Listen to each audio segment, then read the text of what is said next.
Welcome to Planetterrian Daily, episode 107, coming to you on July 1st, 2026. Here's what's new in science, health, and longevity research. Blood circular RNA panel outperforms pTau217 and amyloid-PET for predicting Alzheimer's progression. Researchers tested a model built on 34 circular RNAs measured in blood across large cohorts.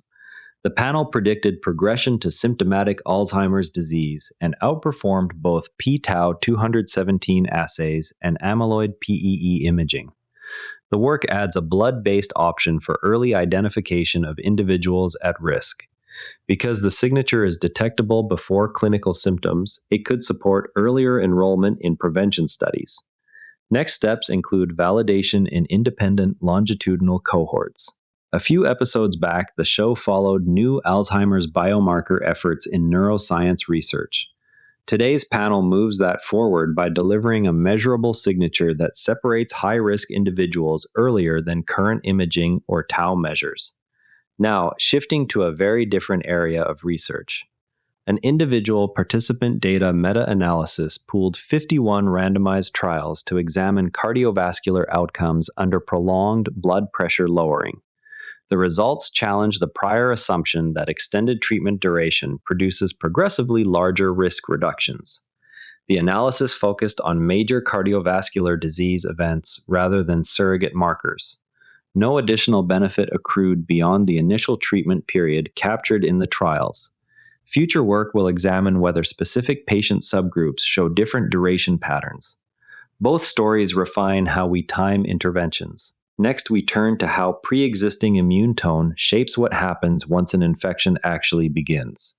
A controlled human influenza challenge study profiled local and systemic immune responses in participants. Individuals with heightened innate cell responsiveness before infection were more likely to develop symptoms once exposed. The finding separates pre-existing immune tone from the adaptive response that follows infection. It suggests that baseline innate reactivity may shape clinical outcome more than previously modeled. Follow-up studies will test whether modulating this tone alters infection severity. From immune tone in infection, we move to mapping how gene networks control cell state in healthy stem cells. A genome-scale CRISPR interference screen generated a regulatory map across human-induced pluripotent stem cells. The atlas identifies functional relationships between transcription factors and target genes at pluripotent state. It supplies a reference dataset for dissecting how gene networks maintain or exit pluripotency. The screen covered thousands of genes and produced quantitative perturbation effects. Researchers can now use the map to prioritize candidates for directed differentiation protocols. Gene network maps like this one highlight how cells manage specialized machinery. A new study shows one parasite species solved the same problem by splitting a core mitochondrial function across 3 distinct proteins. Most people picture mitochondria as having one standard protein insertion machine that handles every membrane complex the same way. In reality, some organisms run multiple specialized versions of that machine, each tuned to different complexes.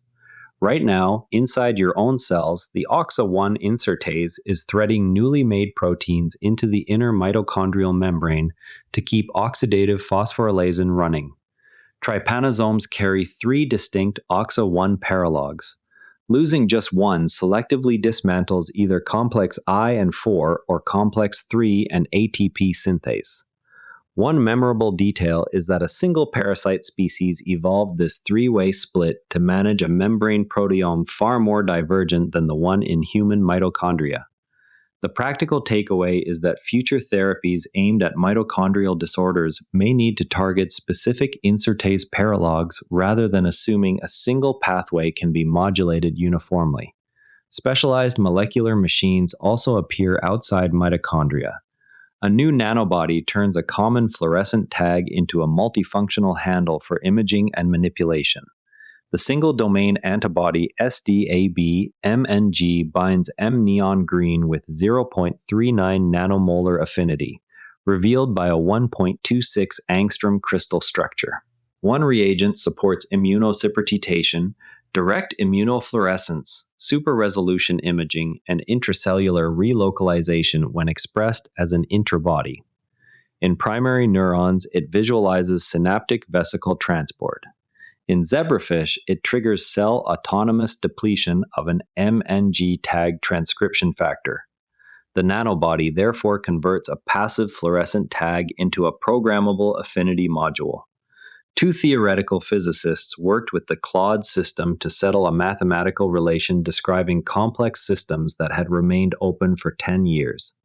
The jamming conjecture had not yielded to earlier analytic methods. Their proof was published in the Journal of Statistical Mechanics, Theory and Experiment. The collaboration shows how large language models can assist formal derivations when directed by specialists. Additional uses in statistical mechanics are now under consideration. A conformal prediction approach named ConfDoc supplies atom-level uncertainty ranges for predicted ligand poses. It pairs graph neural network quintile outputs with split conformal calibration on 238 protein ligand complexes. Mean interval width fell by 57.2% relative to ordinary split conformal methods, while coverage guarantees stayed intact. The framework operates with any of 4 separate docking algorithms. It therefore offers a direct means to identify poses whose local reliability differs according to protein ligand context. A bacterial transpeptidase was adapted to attach biotin selectively to N-terminal diglycine remnants after protein digestion. The method recovered previously ubiquitated proteins and revealed an AU-twictination site on the E2 enzyme UBC13. Release can be achieved with guanidinium or by reversing the sortase reaction. A bifunctional peptide variant permits trypsin-compatible elution for mass spectrometry. The technique reaches non-canonical ubiquitination sites that antibody approaches often overlook. An international group isolated a new family of small proteins from Robinia pseudoacacia that instruct its bacterial partners to fix nitrogen while leaving the symbionts intact. The mechanism, reported in Science Advances, differs from the strategies used by annual legumes. The peptides maintain bacterial viability and redirect metabolism toward fixation. The observation broadens knowledge of how woody perennials maintain long-term symbioses. Researchers plan to search for comparable peptides in additional tree species.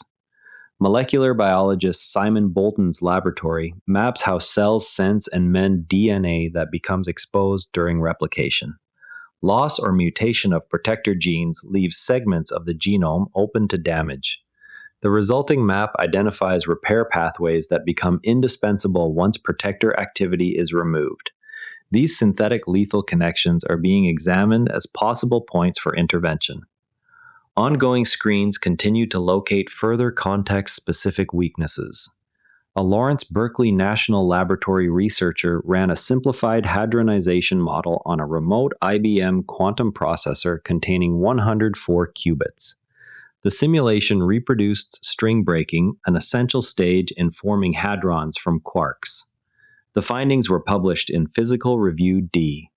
The result indicates that current quantum hardware can already address selected particle physics processes outside classical reach.